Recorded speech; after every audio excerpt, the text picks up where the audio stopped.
पल के कल ले लो, उस सुबह वाले में लिया ना बेटा, वो ऑनलाइन भी ज्वाइन करेंगे तो सेम रहेगा। सब्जेक्टिव सॉल्व कर रहा हूं बेटा, चेक कर लो, लिख लो कैसे कैसे करना है। पहला क्वेश्चन है,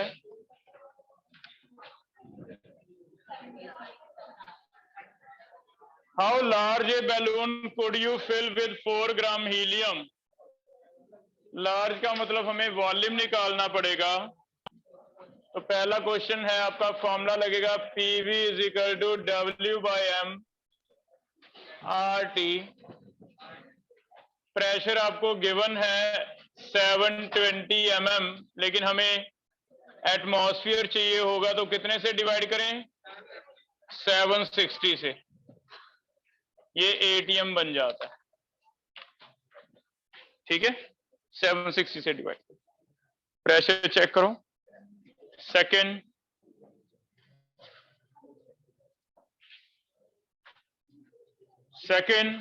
वेट हमें गिवन है 4 ग्राम। क्या मोलर मास हीलियम का बता सकता है कोई? 4 होगा, हीलियम 24 होता है। आर की वैल्यू 0.0821 भर के आंसर आएगा आपका। अप्रोक्स करके कितना भर सकते हो? 0.08। फिर आपका आंसर थोड़ा बहुत अप्रोक्स आ जाएगा तो सही मान लेना, है ना। और टेम्परेचर गिवन है 22 डिग्री सेल्सियस। दैट इज, कभी भी टेम्परेचर केमिस्ट्री में 2 साल पढ़ोगे आप, कहीं भी न्यूमेरिकल करना है, विदाउट एनी डाउट हमेशा केल्विन में लेना, चाहे वो चैप्टर कोई भी हो, है ना। तो एक चीज तो हमेशा ही याद कर लो कि टेम्परेचर हमेशा ही किस में लेना है? केल्विन। चाहे वो स्ट्रक्चर ऑफ एटम करें, चाहे वो केमिकल बॉन्डिंग, चाहे आगे चैप्टर पढ़ें, हमेशा के लिए। ठीक है, इसे सॉल्व करके आपने यहाँ वॉल्यूम निकालना है। चेक करो क्या किसी ने किया, वॉल्यूम सही मैच हो रहा है हमारा, आ रहा है सही, अप्रॉक्स सही है। ठीक है, ठीक है, अगर क्योंकि 0.08 लिया ना आपने, अगर 0.0821 लोगे तो सही आ जाएगा एग्जैक्ट, है ना। तो कैलकुलेटर से करके देख लेना, 0.082 लेके आपका सही आ जाएगा। ठीक है, नेक्स्ट सेकंड कर रहा हूं। आयरन सिलेंडर में हीलियम का प्रेशर P1 दिया हुआ है 250 किलो पास्कल, टेम्परेचर T1 दिया हुआ है 300 केल्विन 27। आपको कह रहा है कि प्रेशर मैक्सिमम ये जो विथस्टैंड कर सकता है इतना कर सकता है, तो बताओ कितने टेम्परेचर तक ये सह सकता है हीट। तो हम T2 निकालेंगे, formula P1 V1 by N1 T1 is equal to P2 V2 by N2 T2। और हमें इसमें से जो नहीं चाहिए वो है N और V नहीं चाहिए, कट जाएंगे। P1 दिया हुआ है 250, T1 300, P2 10/6, T2 निकाल लो, ये T2 आपका 1200 आ जाएगा। अब 1200 केल्विन पे अगर 10/6 हो गया तो बताओ क्या 1800 सह लेगा ये? जैसे ही 1200 क्रॉस करेगा 10/6 तो हो ही गया, 10/6 से ऊपर चल जाएगा प्रेशर, और जैसे ही 10/6 से ऊपर गया ब्लास्ट हो जाएगा, क्योंकि 10/6 लिमिट है उसकी, है ना। तो ये बर्स्ट करेगा या नहीं? बर्स्ट करेगा, तो विल बर्स्ट। क्या दिया हुआ बेटा? तो ये भी किलो पास्कल ही होगा, दोनों सेम। मेरे ख्याल 1200 आ रहा है, फिर किलो पास्कल है तो पास्कल बना लेना। कितने बनेंगे किलो पास्कल के? पास्कल 10/3। फिर इसका 1200 ना आ रहा हो, इसका 1200 आ रहा है, चेक करो। ऐसे की है, 10/6 पास्कल है तो 10/3 क्या है? Kilo pascal. तुमने ऐसे लेके किया, फिर भी आई थिंक 1200 ही आ रहा होगा। ठीक है,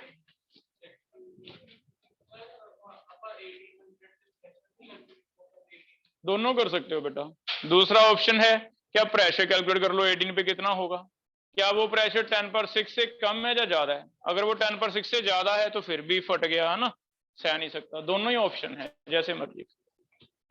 थर्ड कर रहे हैं, पहले 500 ml है, टेम्परेचर प्रेशर गिवन है, फिर दोबारा वॉल्यूम और टेम्परेचर गिवन है, तो इक्वेशन तो इसी से पता चल गई भी 2 बार सेम चीज दी है तो P1 V1 वाला लगेगा। पहला केस है कि वॉल्यूम दिया हुआ है 500, प्रेशर गिवन है 750 और टेम्परेचर गिवन है 15 डिग्री, इसे सेल्सियस बना लो। ये P1 ले लो, T1 ले लो। सेकंड केस में आपको V2 गिवन है 400 करना है, इसे किसी तरह कंप्रेस करके प्रेशर आई थिंक निकालना है। टेम्परेचर दिया हुआ है 50 डिग्री, 50 प्लस 273। क्या लगता है फिर से ये वाला इक्वेशन यहां आ जाएगा? इसमें से क्या नहीं दिया हुआ स्टेटमेंट में? एन नहीं दिया तो आपको बताया जो भी नहीं दिया न्यूमेरिकल में वो छोड़ दो। अगर एन छोड़ देते हैं तो फॉर्मूला लगेगा P1 V1 by T1, P2 V2 by T। इस इक्वेशन में दोनों साइड यूनिट सेम होने चाहिए, चेंज करने जरूरी नहीं है, लेकिन एक्सेप्ट टेम्परेचर। टेम्परेचर आपको फिर भी चेंज करना पड़ेगा, दोनों साइड डिग्री सेल्सियस नहीं लेना, केल्विन बना के ही लेना। ठीक है, किसी ने किया आंसर मैच हो रहा है? फोर्थ कर रहा हूं।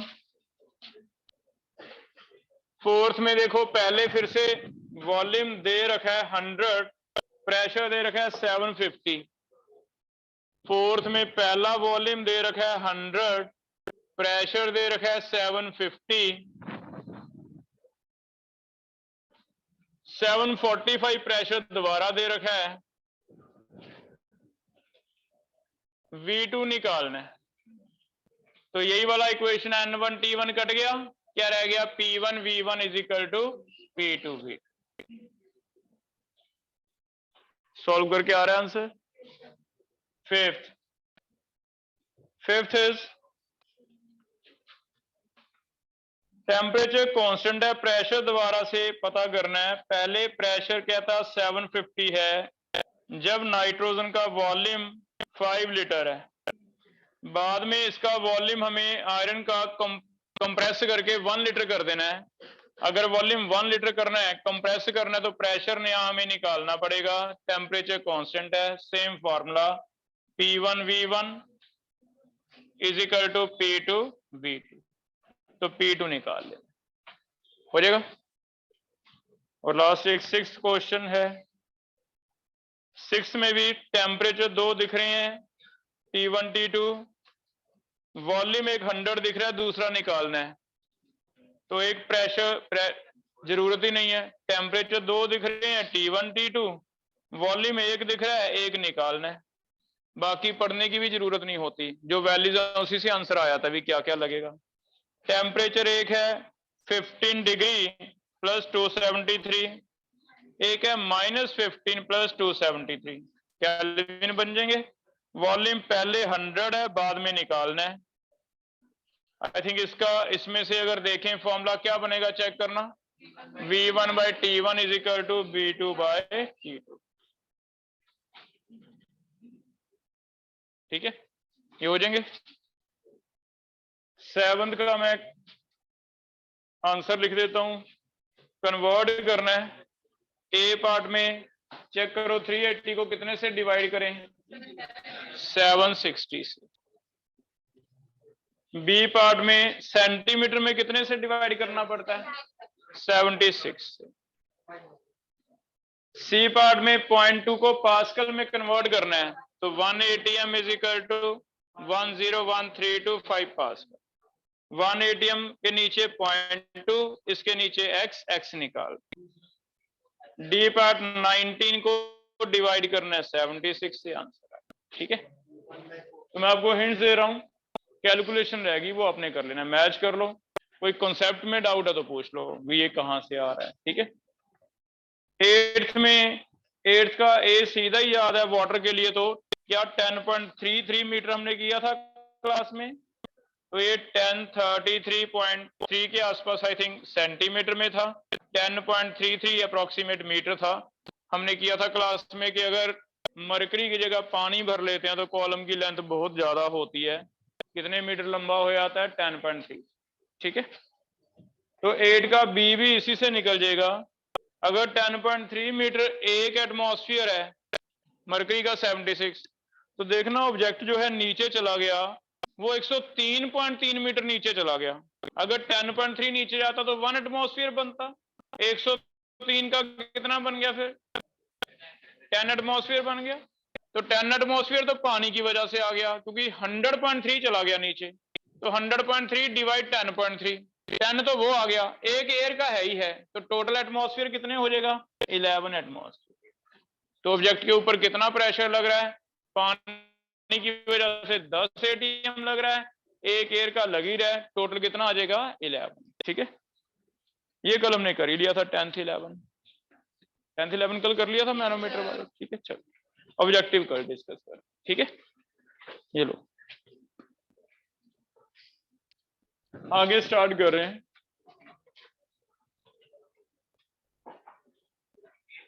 कल हमने 4 लॉज पढ़ लिए। ABC कैसे याद किया है, उल्टा लिखना होता है PTV। तो इससे हमारे 3 लॉज निकल गए थे, अमॉन्टन, बॉयल्स एंड चार्ल्स।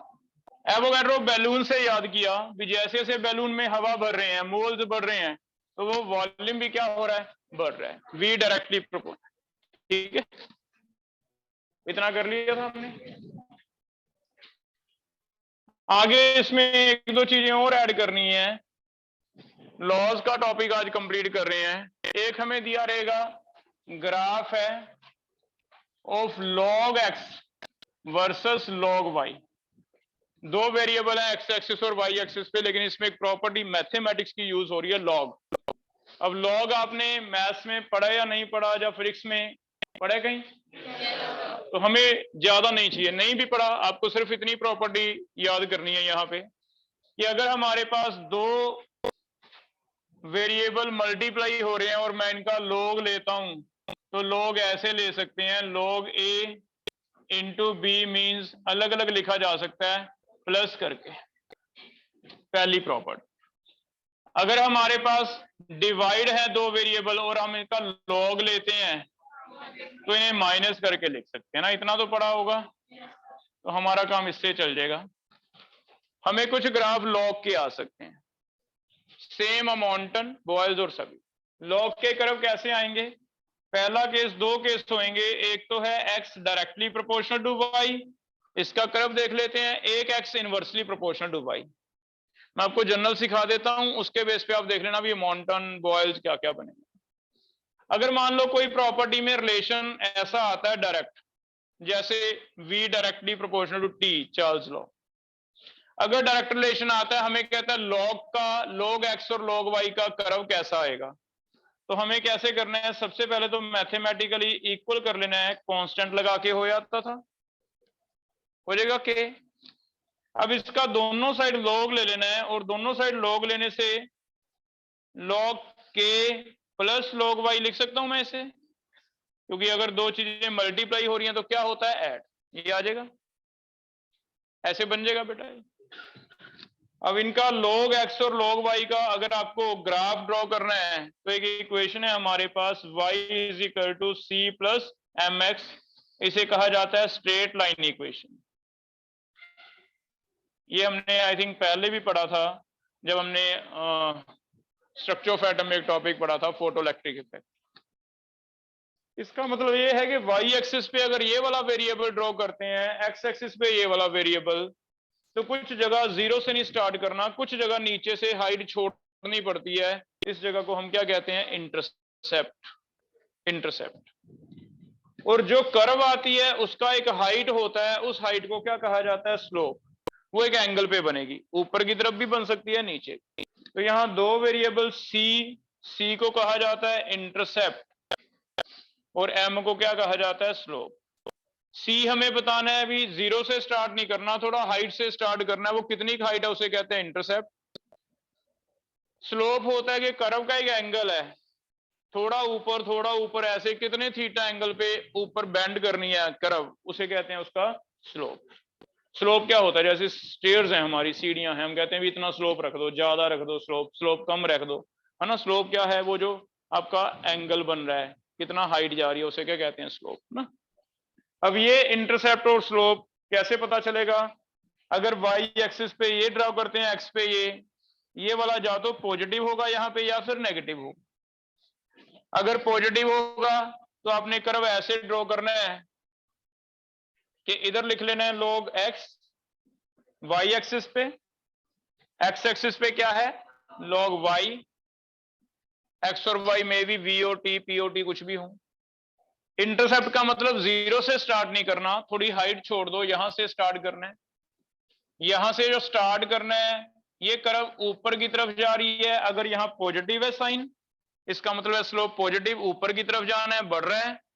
अगर यहाँ साइन कभी नेगेटिव आ जाए तो इसका मतलब कर्व नीचे की तरफ है। तो दो ही तरह के कर्व है हमारे पास, या तो ऊपर की तरफ है या फिर क्या है, नीचे की।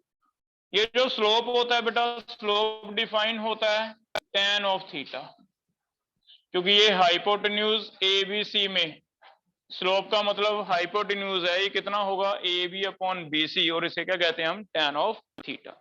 ठीक है, कर लोगे। अब डायरेक्ट रिलेशन का तो कर्व ऐसे आएगा ऊपर की तरफ, आपने दिखा देना भी यहां तक जो हाइट है ये तो इंटरसेप्ट है, और स्लोप कितना है tan थीटा, वो ये होता है स्लोप। ऐसे कर्व दिखा देना।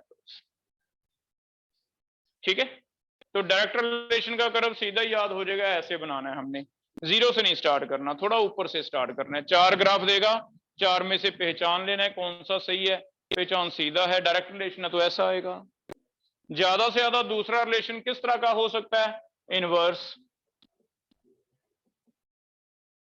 इनवर्स का मतलब ट्राई करना आप खुद लिख के, मुझे लगता है यहां log y जो प्लस का है ये माइनस का आएगा, करके देखें। पहले x इज इक्वल टू अगर लिख दें तो क्या k अपॉन y मैं इकट्ठा कर सकता हूं, ऐसे k लगा दिया कांस्टेंट तो k अपॉन y हो जाएगा। अगर दोनों तरफ log ले लें तो ये a अपॉन बी आ रहा है, और a अपॉन बी को कैसे लिखा जाता है, log a minus log b। तो हम इसे लिख लेंगे log x is equal to log ऊपर वाले से नीचे वाला माइनस करना है।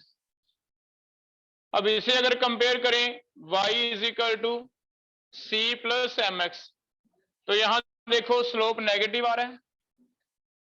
नेगेटिव स्लोप का मतलब कर्व नीचे की तरफ जाएगी, बस इतना है। तो इसका अगर कर्व ड्रॉ करेंगे, इधर ले लेते हैं log x, इधर ले लेते हैं log y, कर्व ऐसे यहां से नीचे की तरफ आए। ठीक है, बस दो तरह के कर्व बनते हैं। ये वाली वैल्यू यहां से कट हो रहा है, इसे क्या कहते हैं, इसका इंटरसेप्ट, और tan थीटा क्या होगा, स्लोप। तो हमें अभी बहुत ज्यादा मैथमेटिक्स तो मुझे नहीं लगता आपको अभी आएगा, अभी आपको सिर्फ कर्व पहचाननी होगी। कर्व मेरे ख्याल में बहुत ही सिंपल है। डायरेक्ट रिलेशन है तो ऊपर की तरफ है, डायरेक्ट रिलेशन है तो ऊपर की तरफ क्यों है, वैसे सोच लेते हैं, छोड़ देते हैं मैथ, केमिस्ट्री क्या कह रही है। डायरेक्ट रिलेशन का मतलब अगर ये बढ़ेगा तो ये भी बढ़ेगा, तो वो तभी हो सकता है अगर ऊपर जाए कर्व। ऊपर जाने का मतलब ये बढ़ा रहे हो तो ये भी बढ़ रहा है, नीचे आने का मतलब एक बढ़ रहा है दूसरा क्या हो रहा है, कम। तो जैसे जैसे मैं ये बढ़ाता हूं दूसरा कम होगा तो क्या आएगा, नीचे। हम केमिस्ट्री लगा के भी कर सकते हैं, भी दोनों सेम है, डायरेक्ट है, तो एक बड़ा दूसरा भी बड़ा ऊपर, एक बड़ा दूसरा कम हुआ, इनवर्स है तो नीचे। बस दो कर्व आएंगे, डायरेक्ट रिलेशन का और इनवर्स, हो जाएगा। अब तीनों लॉज अब खुद पहले कुछ नहीं देखोगे, पीछे से थोड़ा अपना ब्रेन टेस्टिंग करनी है कि अमाउंटन हमें याद आ रहा है, अमाउंटन ए बी सी लिख के तीनों के log वाले कर्व ड्रॉ करके देखते हैं, है ना। तो स्टार्ट करो, पहला अमाउंटन, पहले अपनी कॉपी पे लिखो, अमाउंटन का कर्व हम ड्रॉ कर रहे हैं।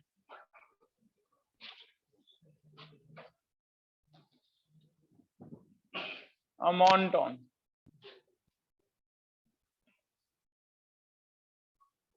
ए B C P T V उल्टा, तो वॉल्यूम कांस्टेंट है, और एक क्या कांस्टेंट होता है, एन। तो पहले बताना क्या रिलेशन आ रहा है आपका अमाउंटन के लिए, डायरेक्टली आ रहा है। तो क्या ये सबका निकल गया अभी अमाउंटन के लिए, वी और एन अगर कट जाते हैं P V N R T में से, वी और एन कटना है, आर तो कटेगा ही, तो पी किसके इक्वल आ गया, टी, यहां तक आ गया। डायरेक्ट है तो वैसे सीधा ही पता चल गया कि कर्व क्या आएगी, ऊपर आएगी। फिर भी चलो हम log लेके लिख लेते हैं, पहले कांस्टेंट लगा लेते हैं, P इज इक्वल टू क्या लिख दें, KT, मल्टीप्लाई है, log लेंगे तो क्या होगा, प्लस होगा। तो दोनों साइड अगर log ले लेते हैं, ये log P है इज इक्वल टू ये log K है, प्लस क्या हो जाएगा, log T। ठीक है, इसे कैसे लिखना है, इसके नीचे लिखना है y, क्योंकि मैं y एक्सिस पे ये लूंगा। वेरिएबल क्या है, k तो वेरिएबल नहीं है ना, वेरिएबल हमारा P और T का रिलेशन है, तो याद रखो mx उसके नीचे लिखना है, mx उसके नीचे लिखना है जो वेरिएबल है। तो मुझे mx इसके नीचे चाहिए, इसके नीचे क्या चाहिए, c। ठीक है, वैल्यू दोनों पॉजिटिव आ रही हैं। पॉजिटिव का मतलब कर्व क्या जाएगा, ऊपर जाएगा। तो कुछ इस तरह का कर्व दिखा दो। इधर y एक्सिस पे क्या रखा है, ये y एक्सिस है log p, x एक्सिस पे क्या रखा है, log t, ऐसे। ठीक है, कर लोगे बेटा, ये हो जाएगा।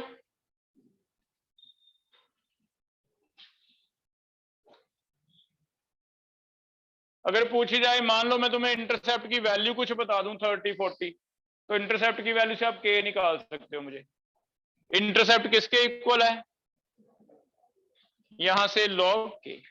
तो कभी आगे एक आधा क्वेश्चन ऐसे बना दे जेई वालों के लिए, तो तुम्हें मैथमेटिक्स आता है ना, उसे नहीं पता कि इतना नहीं आता अभी तो तुम्हें आज अभी log k, इंटरसेप्ट इतना है, बताओ k कितना होगा। तो हमें पता है इंटरसेप्ट क्या है, log k, तो k निकाल सकते हो, है ना। लेकिन ये तब जब आप लॉग एंटी लॉग पढ़ लोगे, अभी नहीं, है ना।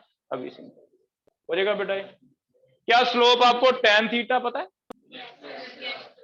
कोई बताएगा यहाँ थीटा कितना है, कैसे पता चलेगा। स्लोप 1 है बेटा, ध्यान से देखना, इसके आगे कुछ नहीं लगा, log t के आगे, इट मींस log t के आगे कुछ नहीं लगा, मींस जीरो तो लगा नहीं सकते, नहीं तो सारी टर्म जीरो हो जाएगी। तो इसका मतलब 1 लगा हुआ है, 1 लगा तो m किसके इक्वल हो गया, 1 के। m इज इक्वल टू 1 हो गया, तो स्लोप कितना हो गया, 1। और tan थीटा 1 हमें चाहिए, तो कितना थीटा लेंगे, तो एंगल ज्यादातर जो कर्व का बनेगा वो कितना बनेगा, 45 डिग्री। ठीक है, जो आगे लगा होता है वो m होता है, और आगे कुछ नहीं लगा मींस 1 लगा हुआ है, और 1 किसका tan होता है, 45 का। तो एंगल भी हमें पता है, अभी थीटा कितने के एंगल पे बनेगी कर्व, 40। ठीक है, अब ये आपके सामने लिखा हुआ है मोंटन, 2 रह गए, वो आप खुद ट्राई कर लो। पहले बॉयल्स स्टार्ट कर लो, फिर चार्ल्स। अपने अपना करो, जिससे मैं पूछूंगा वो बताएगा। पहले बॉयल्स अपना लिख के देखो, सारा कुछ खुद ट्राई करना है। हमने सीखना भी है कि पीवीएनआरटी में से क्या कटा, क्या रिलेशन आ गया, है ना, ऐसे सीख।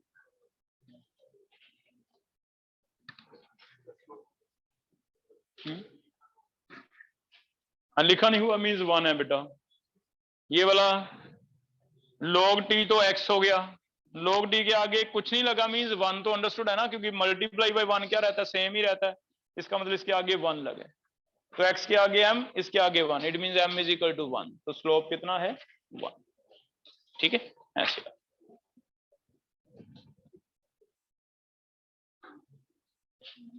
आदित्य पाल बताएगा मुझे, बॉयल्स क्या आ रहा है बेटा तेरा, नहीं पहले ये बता यहां से, p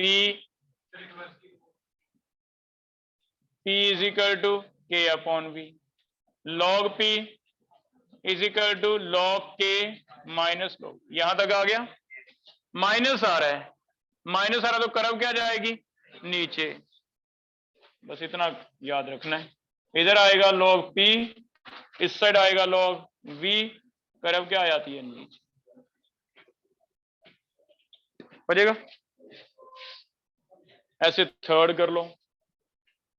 चार्ल्स के लिए क्या आ रहा है, क्या वी टी ऐसे आ रहा है आपका, straight line,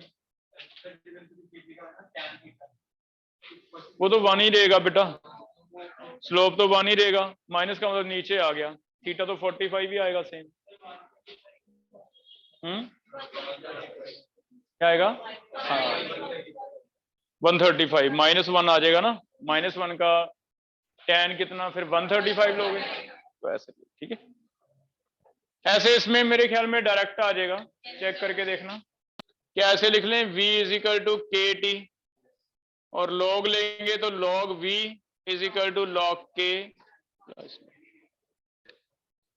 y is equal to c plus M X. Curve क्या जाएगा ऊपर, इधर आ जाएगा log v, इधर आ जाएगा log। ठीक है, तो ऐसे तो एक तो ये हमें मल्टीपल में हो सकता है लॉग के कर्व आ जाए, तो कुछ भी नहीं करना, एक प्रॉपर्टी याद रखनी है, मल्टीप्लाई है तो लॉग ऐड होते हैं, डिवाइड है तो लॉग सब्ट्रैक्ट होते हैं। दूसरी याद रखनी है कि स्ट्रेट लाइन इक्वेशन है, एम पॉजिटिव है तो ऊपर की तरफ जाएगा, नेगेटिव है तो नीचे, बस ऐसे दो हो जाएगा। ठीक है, सेकंड एक और क्वेश्चन बना के लिखो, what is alternative Charles law. Alternative Charles law दिया हुआ है एनसीईआरटी में, what is alternative Charles law.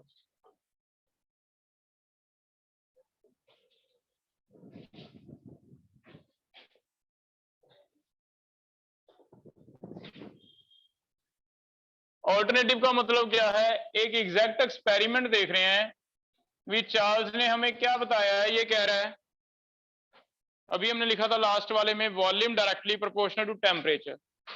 It mean Charles ने क्या प्रूव किया, अभी अगर हीट करेंगे टेम्परेचर बढ़ाएंगे तो वॉल्यूम बढ़ेगा, ठंडा करेंगे तो वॉल्यूम कम होगा, है ना।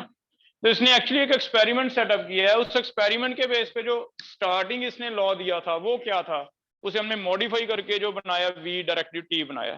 तो एक्चुअल में क्या था, उसे अल्टरनेटिव चार्ल्स लॉ कह रहे हैं। एक्सपेरिमेंट क्या है, इसने 0 डिग्री सेल्सियस पे कोई गैस ले ली, उसका वॉल्यूम ले लिया, कितना भी ले लिया, मान लेते हैं इसने 273 ml वॉल्यूम ले लिया किसी भी गैस का, और इसे स्टोर किया कितने डिग्री पे, 0 डिग्री। ठीक है, oxygen, carbon dioxide, methane, nitrogen अलग अलग ले लिए, कितना वॉल्यूम लिया इनका, 273 ml, कितने डिग्री पे स्टोर किया, ठंडा कर दिया, 0 डिग्री पे। ठीक है, अब इसे वो एक्सपेरिमेंट कर रहा है, हीट करके देख रहा है, हीट कैसे कैसे कर रहा है, एक एक डिग्री टेम्परेचर बढ़ा रहा है। क्या देखा जा रहा है, एक्सपेरिमेंट चल रहा है, जो फैक्ट है वो बता रहा हूं आपको, है ना। क्या एक्सपेरिमेंट आया, इसने देखा भी जैसी टेम्परेचर 1 डिग्री बढ़ा दिया, 1 डिग्री हीट कर दिया 0 से, तो इसने देखा भी यहाँ पे वॉल्यूम ऐसे मेजर किया हुआ है, 1 ml सारा ऐसे लगा हुआ है ना। इसने क्या देखा भी 273 का वॉल्यूम 1 ml बढ़ गया, 1 ml बढ़ के कितना हो गया, 274, 1 ml बढ़ा, कितना हो गया, 274। अगर 1 ml बढ़ गया तो इसने इसे ऐसे कहा हुआ है, ये कहता है भी जब भी मैं टेम्परेचर 1 डिग्री बढ़ाता हूं तो वॉल्यूम बढ़ता है, जितना भी 0 डिग्री पे वॉल्यूम है, जितना वॉल्यूम है कितने डिग्री पे, 0 डिग्री पे, उसका 1/273 इतना बढ़ जाता है। क्या ये चीज समझ आ रही है, क्या 1 ml जो बढ़ा 1 ml, क्या वो इसका 1/273 होगा, तो अगर इसका 1/273 ले तो वो कितना है, 1 ml। तो इसका मतलब ये ऐसे कह रहा है भी वॉल्यूम 1 डिग्री पे कितना आ जाएगा, जितना 0 डिग्री पे है, प्लस कितना बढ़ेगा, 1/273, और 1/273 ही तो बढ़ा है, क्योंकि अगर वॉल्यूम 0 पे हम 273 लेते हैं और उसका 1/273 लेते हैं तो कितना होगा, 1 ml। तो हमने देखा एक्सपेरिमेंटली कितना बढ़ रहा है, 1। ठीक है, अगर हम 1 डिग्री और बढ़ा देते हैं, मीन यहां से 2 डिग्री बढ़ गया, प्लस 1 डिग्री और कर दिया, 2 डिग्री पे पहुंच गए, तो हमने देखा ये 275 हो गया, कितना हो गया, 275। अगर 1 डिग्री से इतना बड़ा है तो 2 डिग्री से डबल बढ़ा, डबल बढ़ा तो चेक करना क्या वॉल्यूम 2 डिग्री पे ऐसे आ गया भी जितना 0 डिग्री पे था, दैट इज 273, प्लस 0 डिग्री पे जितना था उसका 273 का डबल, 2 टाइम बढ़ गया, क्योंकि हर 1 डिग्री से इतना बढ़ता है तो 2 डिग्री से डबल बढ़ेगा। इसे सोल्व करो मैथमेटिकली, क्या 275 आ जाएगा, ये था 273 0 डिग्री पे, ये 273/273 कट गया, 2 आ गया, तो 273 + 2 कितना हो गया, 2। सही आ रहा है। तो ऐसे उसका एक्सपेरिमेंट चलता गया, 3 करके देखा, 4 करके देखा, सारी वैल्यू सही आ रही हैं। इट मींस उसने एक लॉ दिया है, वो कहता है हर 1 डिग्री टेम्परेचर बढ़ाने से किसी भी गैस का वॉल्यूम कितना बढ़ता है, 1/273। अलग अलग गैसेस लेके देख ली, हीलियम रखी तब भी सेम आ रहे हैं रिजल्ट, नियोन ले ली, कार्बन डाइऑक्साइड ले ली, कई गैसेस चेक किए, और किसी साइंटिस्ट को अभी अपने फ्रेंड को भी तू भी चेक कर ले, उसका भी सेम आ रहा है, उसका सबका सेम आ रहा है, तो उसने एक लॉ दे दिया, वो कहता है वी 30 डिग्री अगर टेम्परेचर तुम बढ़ाओगे तो वो ऐसे होगा भी जितना 0 डिग्री पे है उसका कितना बढ़ेगा हर बार, 1 डिग्री से 273, टी डिग्री से कितना बढ़ेगा, टी टाइम। तो इसका जो एक्चुअल एक्सपेरिमेंट था वो ये था, जो हमें लग रहा है कि काफी कॉम्प्लेक्स है क्योंकि तो सिर्फ 0 डिग्री से रिलेट कर पा रहा है। अगर हम चार्ल्स लॉ लगाते फिर या तो हमें हर बार 0 डिग्री लेना पड़ता, अभी 0 डिग्री पे इतना है, 10 डिग्री पे कितना होगा, तो मैं बताऊंगा अभी 0 डिग्री पे इतना है, 10 डिग्री पे 0 पे वैल्यू भर के फिर मैं बताऊंगा 11 पे कितना है, 12 पे कितना है। ये थोड़ा कॉम्प्लेक्स था पहले स्टार्टिंग में, ठीक है, लेकिन क्या करते हैं अब दिया था तो हमें ऑल्टरनेटिव चार्ल्स लॉ ये याद करना है पहले। तो इसकी डेफिनेशन क्या बनी, क्या मैं ऐसे कह दूं, V according to Charles volume of gas increase by कितना, 1/273 of its volume at 0 degree for every 1 degree rise. लिख रहा हूं, लिखो क्या है, according to this volume of gas increase by कितना, 1/273 of its volume at 0 degree on in for every 1 degree rise in temperature। 1 degree rise अगर करते हो तो इसका एक्सपेरिमेंट तो 0 डिग्री से था बेटा, इसने 0 डिग्री लेके किया था, हर बार 0 डिग्री लेते थे, उससे अगर 2 डिग्री जाना है तो 0 से पहले 1 जाता है, 1 से आगे 2 जाता है, 3 डिग्री बढ़ाना है तो 0 से ही चलेगा, ये हमेशा 0 से ही लेता था। कॉम्प्लेक्स थी ना ये चीज, तो है ना। अब फिर इसे हमने सिंपलीफाई किया, कैसे, थोड़ा इसमें मैथमेटिक्स लगा रहे हैं, क्या होगा अगर मैं इसे थोड़ा सा चेंज करूं, क्या मैं इसे ऐसे लिख सकता हूं कि v 0 डिग्री अगर कॉमन ले लूं तो बताना क्या 1 प्लस टी डिग्री बाय 273 रह जाएगा, हो जाएगा। एलसीएम लेके क्या करें, एलसीएम ले लें तो टी डिग्री सेल्सियस क्या बन जाएगा, 0 degree Celsius 273 plus T by 270, समझ आ रहा है कुछ। तो ये 273 ऐड करने वाला आइडिया हमें यहां से आया। हमने क्या किया, इसे सिंपलीफाई किया, एक स्केल ही नहीं बना दी। क्या स्केल बना दी, हम कहेंगे डिग्री सेल्सियस में तो बहुत कॉम्प्लिकेट हो जाएगा, हर बार तुम्हें 0 डिग्री ही चाहिए, लेकिन हम तो हर बार 0 डिग्री तो नहीं बता रहे, हम तो कहते हैं वॉल्यूम इस टेम्परेचर पे 100 है, इस पे कितना होगा। तो फिर यहां से एक स्केल ही नहीं बना दी, हमें लग रहा था 273 हर बार ऐड कर रहे हैं, तो मैंने क्या किया, मान लेते हैं 273 केल्विन ले लेता हूं, 0 डिग्री सेल्सियस है, 0 डिग्री सेल्सियस 273 केल्विन मान लेते हैं, ये टेम्परेचर पहले वाला था T1, तो ये वॉल्यूम पहले वाला था V1, T1 is 0 degree, 273 kelvin, volume कितना है 0 डिग्री।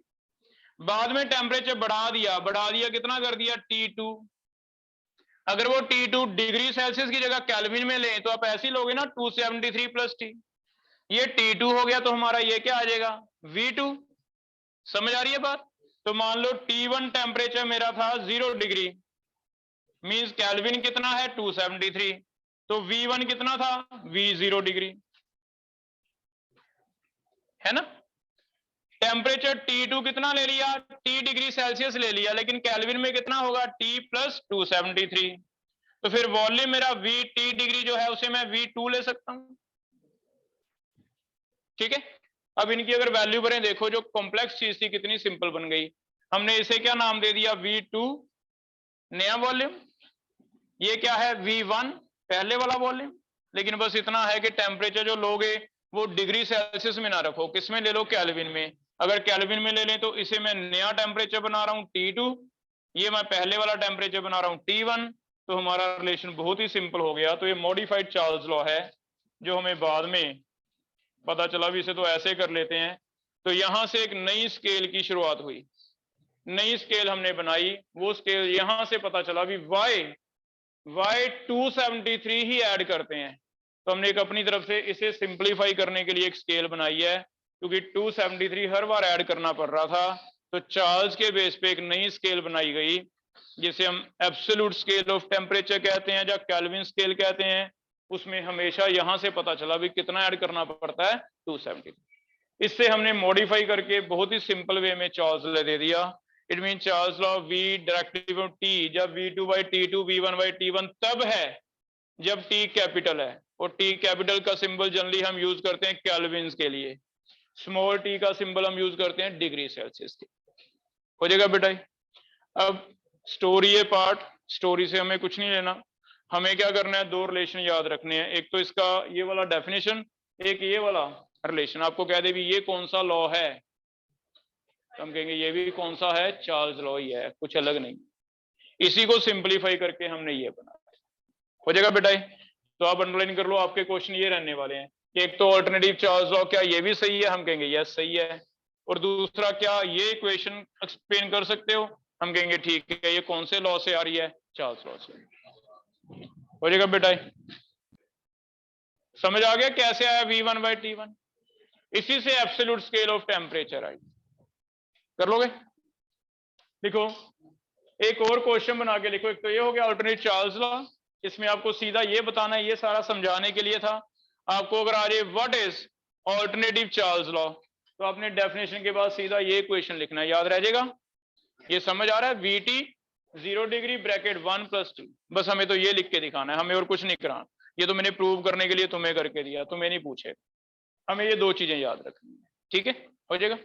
सेकंड, इसी से एक नई स्केल आई है, तो उसके बारे में बता रहे हैं, लिख लो। उसमें एक नया टेम्परेचर हमने ढूंढा है, जिसे कहा जाता है absolute zero. Absolute zero is temperature 0 kelvin. 0 kelvin को एक नाम दिया गया है एब्सोल्यूट जीरो। तो लिख लो, व्हाट इज एब्सोल्यूट जीरो। तो एक चार्ल्स ने इसकी डेफिनेशन हमें एक्सप्लेन किया है, what is absolute zero. What is absolute zero. तो एब्सोल्यूट जीरो क्या है? वैसे तो हमें पता है भी 0 केल्विन है, लेकिन इतने से हमारा वो मान नहीं रहा आंसर। एब्सोल्यूट जीरो क्या है? चार्ल्स कहता है भी 0 केल्विन एक तरह का ये टेम्परेचर आ जाएगा। देखना इसका कर्व कैसे बनाएंगे।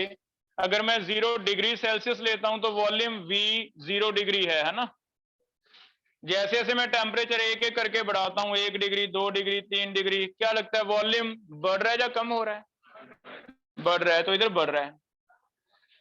इसका मतलब अगर मैं माइनस में जाता हूं, -1, -2, तो फिर वॉल्यूम कम हो रहा है। कम हो रहा है तो किसी ना किसी टाइम पे आगे 0 हो जाएगा, और जब ये 0 हो जाएगा इसका मतलब वो 0 केल्विन होने वाला है, क्योंकि वॉल्यूम केल्विन में V डायरेक्टली T है, 0 केल्विन पे होने वाला है। और 0 केल्विन कितने डिग्री सेल्सियस होगा? -273। तो हमारे पास एक लिमिटिंग टेम्परेचर आ गया जो मिनिमम है, मिनिमम, क्योंकि जिसपे वॉल्यूम ही क्या हो गया, 0। इससे नीचे नेगेटिव तो वॉल्यूम बन ही नहीं सकता। अगर वॉल्यूम 0 हो गया तो एक टेम्परेचर आ गया जिसे 273 डिग्री सेल्सियस माइनस का कहा गया, उसे डिफाइन किया गया, इसे क्या कहते हैं, एब्सोल्यूट जीरो। तो एब्सोल्यूट जीरो एक्चुअल में वो टेम्परेचर है जिसपे किसी भी गैस का वॉल्यूम कितना बन जाएगा, 0। तो एक तो ये ग्राफ बना लो, ये ग्राफ ऑल्टरनेटिव चार्ल्स लॉ का है, 0 से स्टार्ट नहीं होगा। इसे ऐसे दिखाया जाएगा, 0 डिग्री पे V0, माइनस में जाते आते यहां -273 पे आगे क्या होगा, मैच करेगा, 0 हो। ये भी कौन सा लॉ है, चार्ल्स लॉ है, ठीक है, हो जाएगा बेटा। क्या फर्क है, अगर VT इन केल्विन है फिर तो सीधा ऐसे है। अगर VT इन केल्विन नहीं क्या लिखा हुआ है, डिग्री सेल्सियस, तो फिर ऐसे है। आपको दिखाना है 0 पे कुछ ना कुछ है, -273 पे आगे क्या बनेगा, 0 बनेगा। तो दो कर्व आ जाएंगे। ऑल्टरनेटिव चार्ल्स लॉ, फर्क पता चल रहा है क्या, मल्टीपल में कंफ्यूजन क्रिएट करेगा। आपको ये ग्राफ देगा ही नहीं, ये दे दिया, तो सिर्फ इतना ध्यान रखना है भी टेम्परेचर कहीं डिग्री सेल्सियस तो नहीं लिख दिया। अगर टेम्परेचर डिग्री सेल्सियस लिख दिया तो आज एक और नया ग्राफ याद कर। केल्विन वाला तो कल हमने किया ही था, ये वाला हो जाएगा बेटा। पूछो कोई डाउट है तो माइंड में। इन केल्विन लिखा है, V वर्सेस टेम्परेचर, लेकिन टेम्परेचर किस में लिखा है, केल्विन में। केल्विन में है तो 0 ओरिजिन हो गया, ओरिजिन से स्टार्ट होगा। लेकिन अगर डिग्री सेल्सियस लिखते हैं तो ये 0 डिग्री सेल्सियस में 0 डिग्री है, 0 डिग्री पे क्या वॉल्यूम 0 हो रहा है, नहीं हो रहा, तो फिर मुझे यहां से स्टार्ट करना चाहिए, नहीं करना चाहिए, तो यहां से स्टार्ट, क्योंकि 0 डिग्री पे 0 नहीं होता, हाँ 0 केल्विन पे क्या हो जाता है, 0, तो फर्क पड़ गया, हो जाएगा, क्लियर है। अब इसका डेफिनेशन लिखो, what is absolute zero. Absolute zero is defined as that temperature, absolute zero is defined as that temperature that temperature at which volume of a gas will become कितना, volume of a gas will become कितना, 0. Volume of A gas will become 0. That is, इसका मतलब बताओ, volume 0 का मतलब gas कहां गई तुम्हारी, वॉल्यूम ऑफ गैस 0 हो गया तो गैस गायब हो गई. इसका मतलब फिजिकली सोचो ना, तुमने कह तो दिया वॉल्यूम 0, तो कंटेनर में तो गैस थी, क्या गैस खत्म हो जाएगी? मास can neither be created nor be destroyed. कहां गई गैस बताओ? या तो सॉलिड बन गई या फिर जीरो केल्विन पे गैस 0 का मतलब गैस एग्जिस्ट ही नहीं करेगा. आपने इतना ठंडा कर दिया कि ज्यादातर तो सॉलिड ही बन जाएंगे, जम जाएंगे, ड्राई आइस जैसे कार्बन डाइऑक्साइड है. तो ठंडा करने से गैस 0 का मतलब ये है, लिख लो इंपॉर्टेंट बना के, इसका मतलब ये नहीं भी गैस खत्म ही हो गई. इसका मतलब gas will not exist, gas will not exist, it will be converted into either liquid or solid. ठीक है, तो gas will not exist, phase change हो जाएगा, it will be converted into either liquid और किसमें, सॉलिड.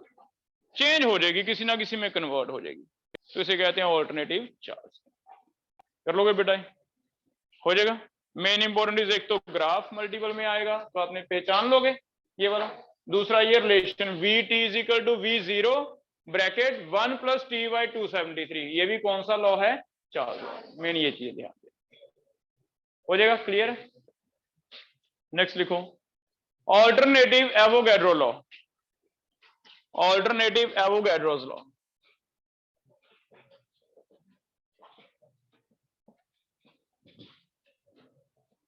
एक Avogadro's law आपको same एक और लिखा मिलेगा. एवोगैड्रो लॉ भी एक्सपेरिमेंट देखते हैं क्या है. पहले तुम बताओ भी हमने क्या पढ़ा है. हमने ये पढ़ा है volume, number of mole, similar क्या हूं, टेम्परेचर एंड प्रेशर. अगर वॉल्यूम डायरेक्टली प्रोपोर्शनल टू मोल है, इसलिए मुझे ये डेफिनेशन लिखी है, आप देखो भी आपके समझ में आ रही है नहीं. ये कह रहा है कि under similar conditions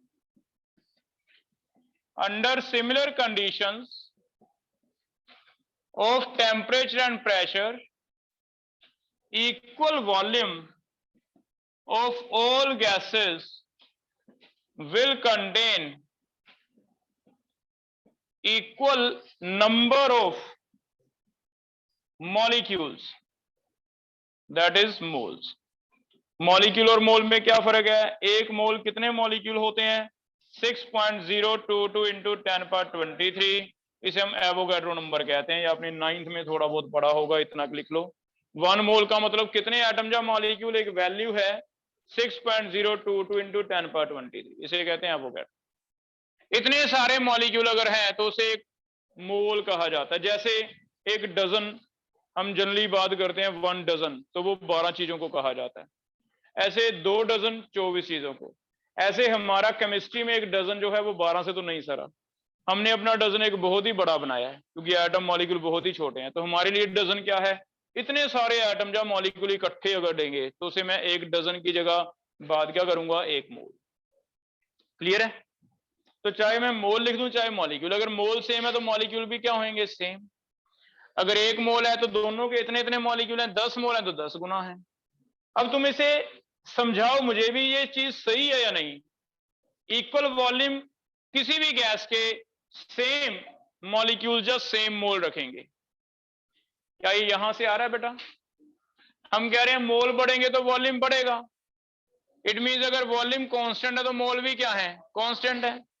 it means volume अगर 1 लीटर है तो मोल जितने भी हैं सेम रहेंगे, चाहे वो कार्बन डाइऑक्साइड हो चाहे वो कोई भी हो. देखना V1 by V2 is equal to N1 by N. अगर वॉल्यूम सेम है तो N भी क्या होंगे, same. It means equal volume will contain equal number of moles. बन जाएगा? ये बात समझ आ गई? यहां से ये रिलेशन तो पढ़ा है आपने, ये बन जाएगा V is equal to K N V1 by N1 is equal to V2 by N2, या फिर V1 by V2 is equal to N1। Left side equal कर दो, वॉल्यूम इक्वल, तो मैथमेटिकली राइट साइड क्या होनी चाहिए? इक्वल। तो कैसे ये डेफिनेशन बन गई? ये आपको सेकंड डेफिनेशन लिखी मिलेगी एवोगैड्रोस की, equal volume contain equal number of molecule. ठीक है, हो जाएगा बेटा? अब इसका एक एक्सपेरिमेंट करके दिया हमने। थर्ड, इसका एक आउटपुट है, आउटकम है। फैक्ट याद रखना है। फैक्ट क्या है? इक्वल वॉल्यूम की जगह हमने एक वॉल्यूम स्पेसिफाई कर दिया। अगर हम वॉल्यूम लेते हैं 22.4 लीटर और कंडीशन देते हैं एसटीपी।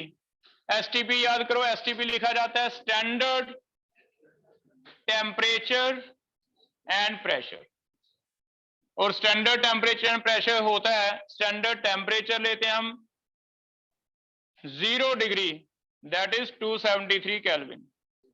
प्रेशर हम लेते हैं स्टैंडर्ड 1 atm। अगर हम ये भर दें वैल्यूज तो चेक करो, पीवीएनआरटी लगा के देखो। अगर हम पीवीएनआरटी लगाएं तो इसमें प्रेशर भर दें 1, टेम्परेचर भर दें 273, आर की वैल्यू भर दें, वॉल्यूम भर दें 22.4, तो आप चाहे चेक कर लेना, इसमें एन जो है हमेशा 1 आएगा। इसे सॉल्व करके एन कितना आता है? 1। इसका मतलब हमने एक एक्सपेरिमेंट करके देखा है। अभी 22.4 लीटर अगर ले लें, इन कंडीशन पे रखें, तो उसमें कितनी भी कोशिश कर लो, आपका मोल कितने भरे जाएंगे? 1 मोल। चाहे वो कार्बन डाइऑक्साइड भर लो, चाहे वो ऑक्सीजन भर लो, वो इससे आ जाएगा। चाहे भर के देख लो आप। प्रेशर कितना भरना है? 1। वॉल्यूम कितना भरना है? 22.4। आर कितना भरना है? 0.0821। टेम्परेचर कितना है? 273। इसे अगर आप सॉल्व करोगे ना, कैलकुलेटर से करके देखना, ये वैल्यू कितनी आ जाएगी? 1। तो फिर इसका एक एक्सपेरिमेंट आउटकम है एवोगैड्रोस लॉ का। ये क्या कह रहा है? किसी भी गैस का 1 मोल अगर आप लेते हो तो वो उसका वॉल्यूम कितना रहता है? 22.4। या फिर हमने 22.4 लीटर एक वेसल ले ली, एक सिलेंडर ले लिया जिसका वॉल्यूम कितना है? 22.4। मान लो ये एक सिलेंडर है, ये 1 लीटर है। मान लेते हैं कि चलो ये 22.4 लीटर है। ये सिलेंडर में हमने टेम्परेचर रूम का सेट किया 0 डिग्री, ठंडा कर रखा है। प्रेशर एयर का बाहर से कितना लग रहा है? 1 atm। हम इसमें गैस भरेंगे 1 atm से, पिस्टन लगा हुआ है, हिलना नहीं चाहिए, 1 atm रहना चाहिए। 1 atm पे अगर गैस भर दी तो हमने देखा कि जब इसमें कार्बन डाइऑक्साइड भरी ना, तो उसका 1 मोल भरा गया। कैसे पता चला? मैंने इसके वेट करके देखा, वेट इसका 44 ग्राम बढ़ गया। 44 ग्राम बढ़ा तो 44 ग्राम कार्बन डाइऑक्साइड कितना मोल होगा? 1। फिर हमने इसे खाली किया, सेम कंडीशन पे इसी सिलेंडर में मीथेन भर के देखी। मीथेन भरने से हमने देखा इसका वेट 16 ग्राम बढ़ा। 16 ग्राम फिर से मीथेन कितना मोल है? 1। तो ऐसे उसने एक्सपेरिमेंट करके देखे जैसे चार्ल्स ने किए थे। इस एक्सपेरिमेंट से एक्चुअली उल्टा स्टार्ट हुआ था, इस एक्सपेरिमेंट से सारा कुछ स्टार्ट हुआ। उसने देखा कि एसटीपी पे किसी भी गैस का इतना वॉल्यूम अगर है तो 1 मोल आता है। इससे उसने ये value they the, equal volume will contain equal moles. इससे आगे ये आ गया कि वॉल्यूम डायरेक्टली प्रोपोर्शनल टू क्या होगा? एक्चुअल तो एक्सपेरिमेंट से बात स्टार्ट होती है ना, तो ये स्टार्ट हुआ था। हमने उल्टा पढ़ा, हमने पहले सिंपल वाली चीज पढ़ ली, फिर आपको बताया कि उसने एक्सपेरिमेंट क्या किया। तो ऑल्टरनेटिव ये भी है और एक ऑल्टरनेटिव ये भी है। थर्ड इसका ऑल्टरनेटिव ये बन जाएगा, फैक्ट है 1 mole of any gas at STP, उसका वॉल्यूम आप याद कर सकते हो कितना आएगा? 22.4। ठीक है, तो इसे हम याद कर सकते हैं। फैक्ट क्या है? 1 mole of any gas will occupy कितना volume? 22.4 litre at STP. Value याद रखो, स्टैंडर्ड टेम्परेचर एंड प्रेशर। ठीक है, तो एक्सपेरिमेंट हो जाएगा बेटा। जैसे चार्ल्स में था, उसका एक्सपेरिमेंट था भी 1 डिग्री बढ़ाने से वॉल्यूम कितना बढ़ता है हर बार? 1/273। उसी को हमने लिखा है। ऐसे इसका जो एक्चुअल एक्सपेरिमेंट है वो कहता कोई भी गैस ले लो, 1 मोल ले लो, उसका वॉल्यूम हमेशा कितना रहेगा? 22.4। अगर प्रेशर 1 रखना चाहते हो, अगर प्रेशर ज्यादा कम नहीं करना चाहते, टेम्परेचर कितना रखना? इससे उसने उल्टा निकाला भी, equal volume will contain equal mole. Equal volume का मतलब V1 V2 सेम है तो N1 N2 सेम है, तो वॉल्यूम डायरेक्टली प्रोपोर्शनल टू क्या आ गया? नंबर। मीन थोड़ा थोड़ा उनके एक्सपेरिमेंट में हमने हल्का हल्का मॉडिफाई करके इन्हें सिंप्लीफाई किया है। स्टार्टिंग यहां से हुई थी, हमने सिंप्लीफाई करके ये दिया, किसी ने और सिंप्लीफाई करके आज ये दे दिया और आपको सिंपल चीज पढ़ाई जा रही है कि वॉल्यूम डायरेक्टली में नंबर। ऐसी चार्ल्स ने जो एक्सपेरिमेंट किया था 0 डिग्री वाला किया था, किसी ने उसे सिंप्लीफाई करके केल्विन स्केल वाला बना दिया, आपको सिंपल चार्ल्स लॉ सिखाया जा रहा है। आज पढ़ रहे हैं ना हम कितने सालों बाद, तो वीडर, तो हमने जो सीखे थे कल वही हमने पढ़ने अप्लाई वही होंगे, लेकिन हाँ हमें थोड़ा सा हिस्ट्री पता चल गई कि इन्होंने स्टार्टिंग कहाँ से की थी, क्या क्या ऑल्टरनेटिव। ठीक है, हो जाएगा बेटा। तो ऑल्टरनेटिव 2 और याद रखो अंडर सिमिलर कंडीशन वाला, और ये फैक्ट आप यूज कर सकते हो। इसका ऐसे रहेगा भी 1 मोल का अगर 22.4 है तो आपको पीवीएनआरटी में जाने की जरूरत नहीं है। आपको अगर 1 मोल का इतना देता है, याद रख लिया, तो आपको कहते 2 का कितना होगा, तो इसका डबल 10 का कितना होगा, तो इसे हम ऐसे यूज कर लेंगे फैक्ट को, हमें पीवीएनआरटी अवॉइड कर लेंगे, सीधा यूज कर लेंगे।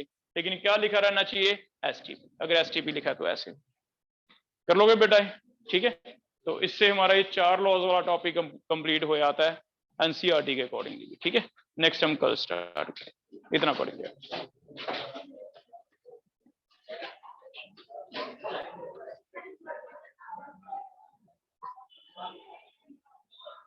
कोई डाउट है बेटा ऑनलाइन में तो पूछ सकते हो। No sir.